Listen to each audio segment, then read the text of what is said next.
Hello guys, good morning. So guys, today is my day off. So susunduin kami ng anak ni Lola. So si Lola kukunin ng eldest niya. Tapos sasabay ako, ihatid na lang niya ako sa Sinju City. Kasi kung tumawag ako ng taxi guys, sigurado magagalit na naman sa akin ang taxi. Kasi hindi na naman ako makalabas. Kasi itong matanda. So ayan nga guys.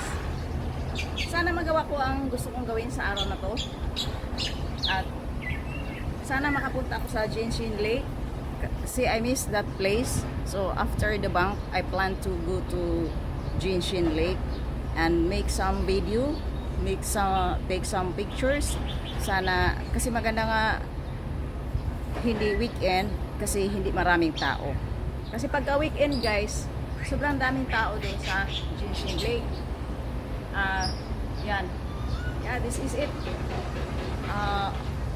Napakainit guys. Sana hindi kami mag-init mamaya. Kasi sobrang napakainit. So nagdala naman ako ng sunscreen. Yan, naka-sunscreen ako ngayon. Sunscreen lang ang gamit ko. Hindi ako gumagamit ng kung ano-ano sa mukha, kung sunscreen lang.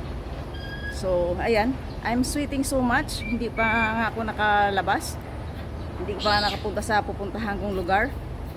Pero I'm sweating so much. I just want to enjoy my day off.